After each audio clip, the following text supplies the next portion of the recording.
फजीलत यौम अरफा के रोज़े की रसूलुल्लाह सल्लल्लाहु अलैहि वसल्लम ने फरमाया कि अहतसिबु अलल्लाह, फरमाया कि जो अरफा के दिन 9 ज़िलहज्जा का रोज़ा है, मैं अल्लाह ताला से उम्मीद रखता हूँ कि अल्लाह ताला इसके वजह से 1 साल पहले और 1 साल अगली ज़िंदगी के गुनाहों को माफ़ कर देगा।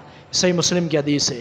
तो रसूलुल्लाह सल्लल्लाहु अलैहि वसल्लम ने इस दिन के रोज़े की भी फजीलत सुनाई। तो अब ये बात अक्सर तौर पर लोग हमसे पूछते हैं कि ये रोज़ा जो है यौम अरफा का, क्या हम उनके हिसाब से रखें या अपने हिसाब से।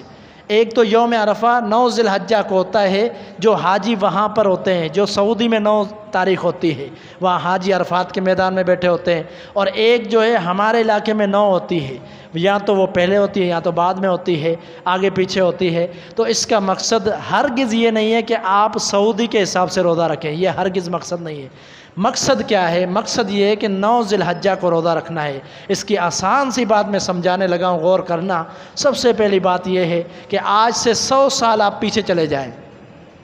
ना टेलीफोन का दौर था, ना सोशल मीडिया था, ना कोई जो है इस तरह का कोई नेटवर्क था जिससे पता चलता कि यौम अरफा कब हो रहा है, वहाँ 9 ज़िलहज्जा कब हो रही है सऊदी में, कोई पता नहीं था। तो उससे पहले लोग कब रोज़ा रखते थे? उससे पहले लोग 9 का रोज़ा रखते थे। और नबी सल्लल्लाहु अलैहि वसल्लम के दौर में भी दूर दराज के लोग 9 ज़िलहज्जा का रोज़ा रखते थे।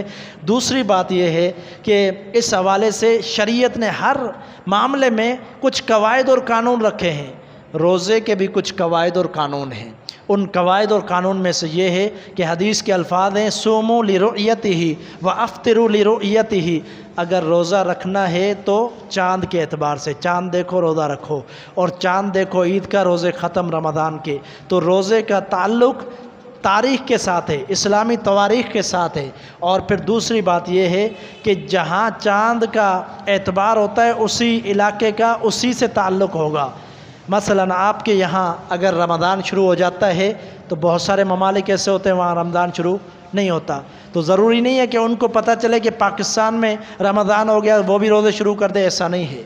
बल्कि उनका ताल्लुक़ अपने चाँद के साथ है। अपने इलाके में वो चाँद देखेंगे, उसके एतबार से वो रोज़ा रखेंगे। तो रोज़े का ताल्लुक़ चाँद के देखने के साथ है। तो ये भी इसी तरह है, 9 ज़िलहज्जा का रोज़ा है, 9 तारीख़ का रोज़ा। अब यहाँ पर आखिरी बात मैं करने लगा हूँ कि आपसे ये सवाल है कि अगर आप उनके एतबार से रोज़ा रखते हैं, आप कहते हैं अरफात का दिन वो है, हाजी वहाँ जमा हो रहे हैं, उसी दिन रोज़ा रखना चाहिए, तो मेरा आपसे सवाल है कि उनकी अरफात के बाद उनकी जो ईद है वो फिर कब होगी?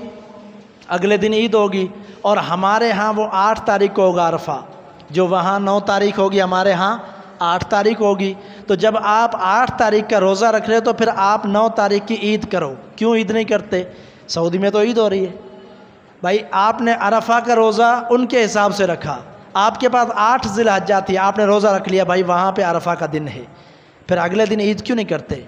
ये कहीं शरीयत में नहीं है कि आप एक दिन रोज़ा रखें यौम अरफा का, फिर एक दिन छुट्टी करके फिर अगले दिन ईद करें। ये कोई दिमाग में भी नहीं आने वाली बात।